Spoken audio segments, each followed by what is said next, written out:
اعوذ باللہ من الشیطان الرجیم بسم اللہ الرحمن الرحیم۔ سورہ بقرہ۔ شروع اللہ کے نام سے جو نہایت مہربان رحم والا ہے۔ الف لام میم۔ ذالک الکتاب لا ریب فیہ ھدی للمتقین۔ وہ بلند رتبہ کتاب قرآن، کوئی شک کی جگہ نہیں، اس میں ہدایت ہے ڈر والوں کو۔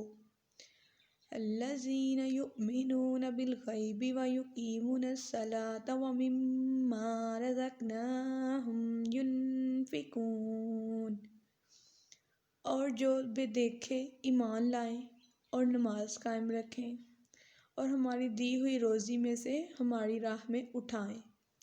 والذین یؤمنون بما انزل الیک وما انزل من قبلک وبالآخرۃ ھم یوقنون۔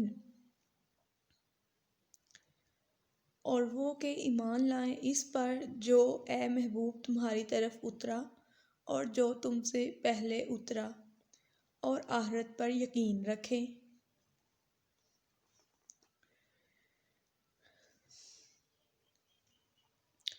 سورہ بقرہ، یہ سورت مدنی ہے۔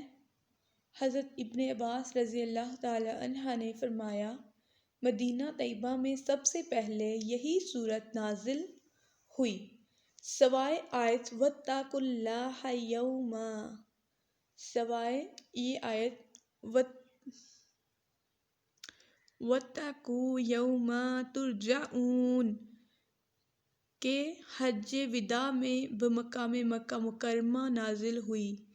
ہاں، اس صورت میں 286 آیتیں، 40 رکوع، 6121 کلمے، 25500 حروف ہیں۔ خزان کی یہ حدیث ہے، خزان نے اپنی کتاب میں لکھا ہے۔ پہلے قرآن پاک میں صورتوں کے نام نہ لکھے جاتے تھے، یہ طریقہ حجاج نے نکالا تھا، ابن عربی کا قول ہے کہ سورہ بقرہ میں 1000 امر، 1000 نہیں اور 1000 حکم اور 1000 خبریں ہیں۔ یعنی سورہ بقرہ میں 1000 امر ہیں، 1000 نہیں ہیں اور 1000 حکم ہیں اور 1000 خبریں ہیں۔ اس کے اخذ میں برکت، ترک میں حسرت ہے۔ اہل باطل جادوگر اس کی استطاعت نہیں رکھتے۔ جس گھر میں یہ سورت پڑھی جائے 3 دن تک سرکش شیطان اس میں داخل نہیں ہوتا۔ مسلم شریف کی حدیث میں ہے کہ شیطان اس گھر سے بھاگتا ہے جس میں یہ سورت پڑھی جائے۔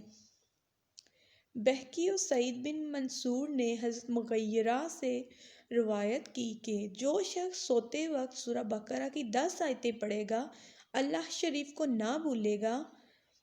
جو سورہ بقرہ کی 10 آیتیں پڑھے گا، قرآن شریف کو نہ بھولے گا۔ وہ آیتیں یہ ہیں، 4 آیتیں اول کی اور آیت الکرسی اور 2 اس کے بعد کی اور 3 آخر سورت کی۔ مسئلہ طبرانی و بہقی نے حضرت ابن عمر رضی اللہ تعالی عنہ سے روایت کی کہ حضور علیہ السلام نے فرمایا، میت کو دفن کر کے قبر کے سرحانے سورۃ بقرہ کی اول کی آیتیں اور پاؤں کی طرف آخر کی آیتیں پڑھو۔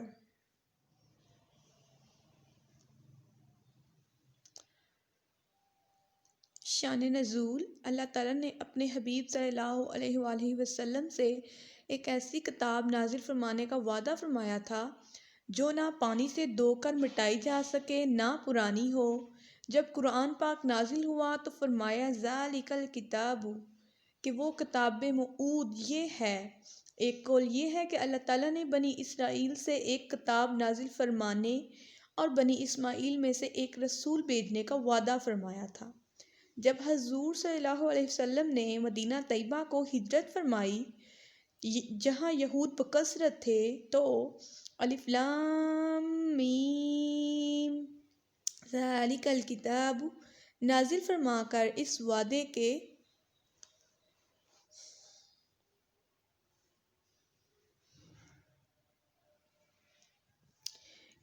کے پورے ہونے کی خبر دی۔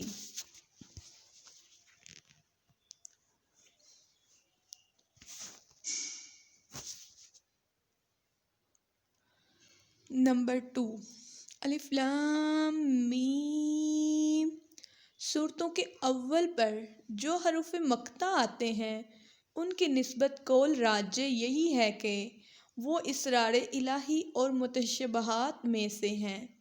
ان کی مراد اللہ اور رسول جانے، ہم اس کے حق ہونے پر ایمان لاتے ہیں۔ 3، اس لیے کہ شک اس میں ہوتا ہے جس پر دلیل نہ ہو۔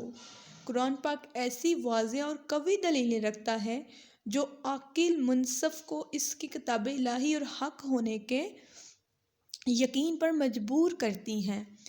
تو یہ کتاب کسی طرح بھی قابل شک نہیں ہے۔ جس طرح اندھے کے انکار سے آفتاب کا وجود متشابہ نہیں ہوتا، ایسے ہی ماندہ و سیاہ دل کے شک و انکار سے یہ کتاب مشکوک نہیں ہو سکتی۔ نمبر 4، ھدی للمتقین۔ اگرچہ قرآن کریم کی ہدایت ہر ناظر کے لیے عام ہے، مومن ہو یا کافر، جیسا کہ دوسری آیت میں فرمایا ہے ھدی للناس، لیکن چونکہ انتفاع اس سے اہل تقوی کو ہوتا ہے، اس لیے ھدی للمتقین ارشاد ہوا، جیسے کہتے ہیں بارش سبزہ کے لیے ہے، یعنی منتفع اس سے سبزہ ہوتا ہے، اگرچہ برستی کلر اور زمین بے گیاہ پر بھی ہے۔ تقوی کے کئی معنی آتے ہیں۔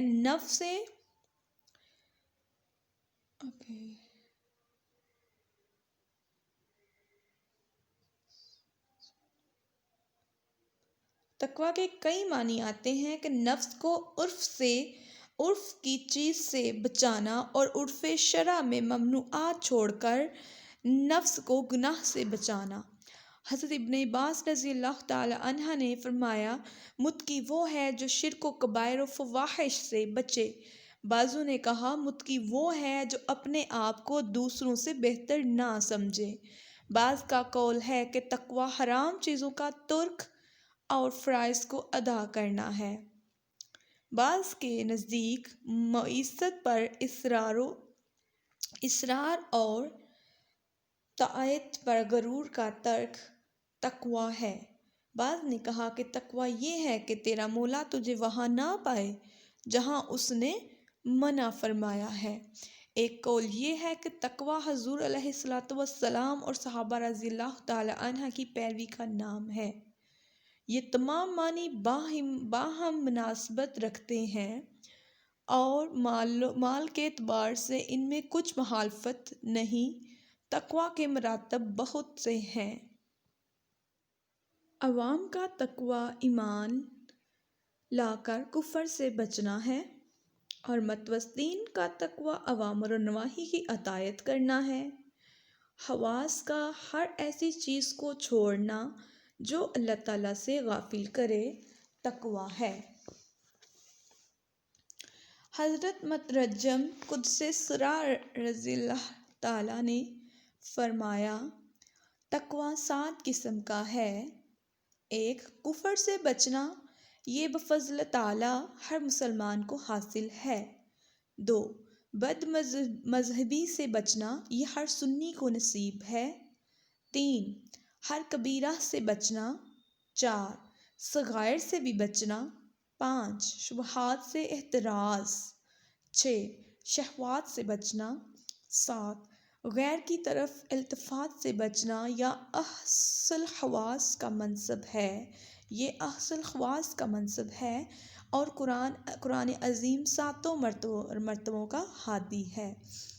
آیت نمبر 5، الذین یؤمنون بالغیب، یہاں سے مفلحون تک آیتیں مومنین باخلاص کے حق میں ہیں، جو ظاہراً اور باطناً ایماندار ہیں۔ اس کے بعد 2 آیتیں کھلے کافروں کے حق میں ہیں جو ظاہر و باطناً کافر ہیں۔ اس کے بعد وَمِنَ النَّاسِ سے 13 آیتیں منافقین کے حق میں ہیں۔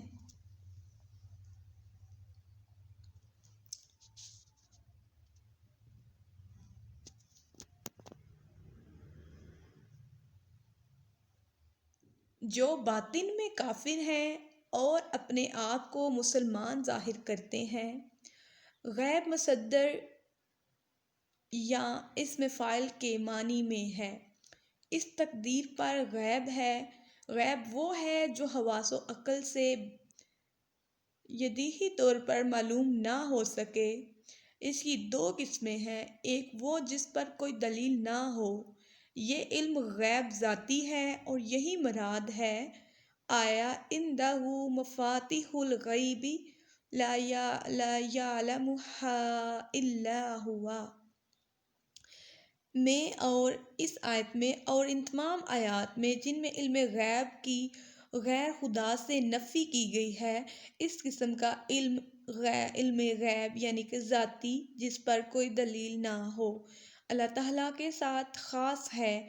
غیب کی دوسری قسم وہ ہے جس پر دلیل نہ ہو، جیسے سانع عالم اور اس کے صفات اور نبوات اور ان کے متعلقات احکام و شرائع اور روز آخر اور اس کے احوال، بعث، نشر، حساب جزا وغیرہ کا علم جس پر دلیلیں قائم ہیں اور جو تعلیم الہی سے حاصل ہوتا ہے، یہاں یہی مراد ہے۔ اس دوسرے قسم کے غیوب جو ایمان سے علاقہ رکھتے ہیں، ان کا علم و یقین ہر مومن کو حاصل ہے۔ اگر نہ ہو یقین حاصل نہ ہو تو آدمی مومن نہ ہو سکے گا۔ اور اللہ تعالیٰ اپنے مقرب بندوں انبیاء و اولیاء پر جو غیوب کے دروازے کھولتا ہے وہ اسی قسم کا غیب ہے، یا غیب معنی مصدری میں رکھا جائے۔ یہ معنی غیب مصدری یعنی کہ مصدری میں رکھا جائے اور غیب کا صلہ مومن بے قرار دیا جائے۔ بایا کو متلبسین محذوف کے متعلق کر کے حال قرار دیا جائے۔ پہلی صورت میں آیت کے معنی یہ ہوں گے جو بے دیکھے ایمان لائے، جیسا کہ حضرت مترجم قدس سرہ نے ترجمہ کیا ہے۔ دوسری صورت میں معنی یہ ہوں گے جو مومنین کے پاس غیب ایمان لائیں، یعنی ان کا ایمان منافقوں کی طرح مومنین کے دکھانے کے لیے نہ ہو، بلکہ وہ مخلصین ہوں، غائب و حاضر ہر حال میں مومن رہیں۔ غیب کی تفسیر میں ایک قول یہ بھی ہے کہ غیب سے قلب یعنی دل مراد ہے۔ اس صورت میں معنی یہ ہوں گے کہ وہ دل سے ایمان لائیں۔ ایمان جن چیزوں کی نسبت ہدایت و یقین سے معلوم ہے کہ یہ دین محمدی سے ہیں، ان سب کو ماننے اور دل سے تصدیق اور زبان سے اقرار کا نام ایمان صحیح ہے۔ عمل ایمان میں داخل نہیں، اسی لیے یؤمنون بالغیب کے بعد یقیمون الصلاۃ فرمایا۔ آیت نمبر 6، نماز کے قائم رکھنے سے یہ مراد ہے کہ اس پر مداومت کرتے ہیں اور ٹھیک وقتوں پر پابندی کے ساتھ اس کے ارکان پورے ادا کرتے ہیں اور فرائض سنن مستحبات کی حفاظت کرتے ہیں، فرائض کی بھی، سنت کی بھی، اور جتنی مستحب چیزیں ہیں ان کی بھی حفاظت کرتے ہیں، کسی میں خلل نہیں آنے دیتے، مفسدات و مکروہات سے اس کو بچاتے ہیں اور اس کے حقوق اچھی طرح ادا کرتے ہیں۔ نماز کے حقوق 2 طرح کے ہیں، ایک ظاہری، وہ تو یہ ہیں جو ذکر ہوئے، دوسرے باطنی، وہ خشوع اور حضور یعنی دل کو فارغ کر کے ہمتاً بارگاہ حق میں متوجہ ہو جانا اور عرض و نیاز و مناجات میں محویت پانا ہے۔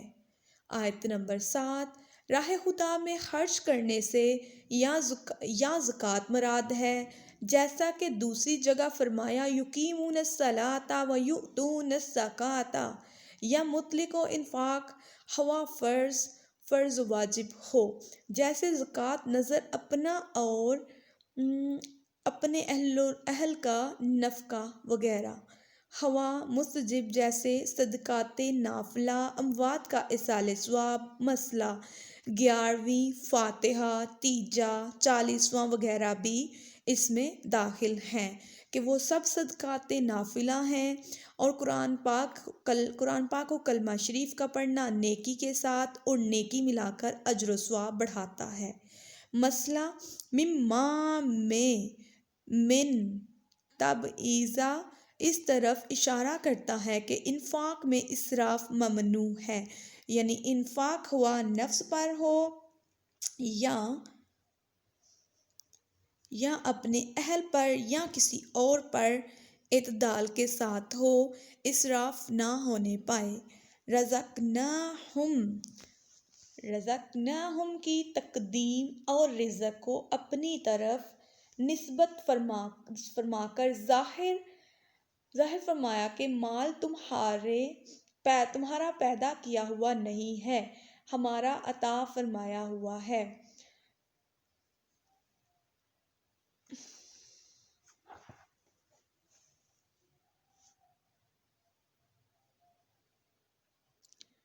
اس کو اگر ہمارے حکم سے ہماری راہ میں خرچ نہ کرو گے تو تم نہایت ہی بخیل ہو، اور یہ بخل نہایت قبیح ہے۔ آیت نمبر 8۔ اس آیت میں اہل کتاب سے وہ مومنین مراد ہیں جو اپنی کتاب اور تمام پچھلی آسمانی کتابوں اور انبیاء علیہ السلام کی وحیوں پر بھی ایمان لائے، اور قرآن پاک پر بھی، اور ما انزل الیک سے تمام قرآن پاک اور پوری شریعت مراد ہے۔ مسئلہ جس طرح قرآن پاک پر ایمان لانا ہر مکلف پر فرض ہے، اسی طرح کتب سابقہ پر تمام لوگوں کا ایمان لانا بھی ضروری ہے، جو اللہ تعالیٰ نے حضور علیہ السلام سے قبل انبیاء علیہ السلام پر نازل فرمائیں۔ البتہ ان کے جو احکام ہماری شریعت میں منسوخ ہو گئے ہیں ان پر عمل کرنا درست نہیں، مگر ایمان ضروری ہے۔ مثلاً پچھلی شریعتوں میں بیت المقدس قبلہ تھا، اس پر ایمان لانا تو ہمارے لیے ضروری ہے، مگر عمل یعنی نماز میں بیت المقدس کی طرف منہ کرنا جائز نہیں ہے، یہ منسوخ ہو چکا ہے۔ مسئلہ قرآن کریم سے پہلے جو کچھ اللہ تعالیٰ کی طرف سے اس کے انبیاء پر نازل ہوا، ان سب پر اجمالاً ایمان لانا فرض عین ہے، اور قرآن شریف پر تفصیلاً فرض کفایہ ہے، لہٰذا عوام پر اس کی تفصیلات کے علم کی تحصیل فرض نہیں، جبکہ علماء موجود ہوں جنہوں نے اس کی تحصیل علم میں پوری جہد صرف کی ہو۔ آیت نمبر 9، یعنی دار آخرت اور جو کچھ اس میں جزا و حساب وغیرہ، سب پر ایسا یقین و اطمینان رکھتے ہوں کہ ذرا بھی شک و شبہ نہیں۔ اس میں اہل کتاب وغیرہ کفار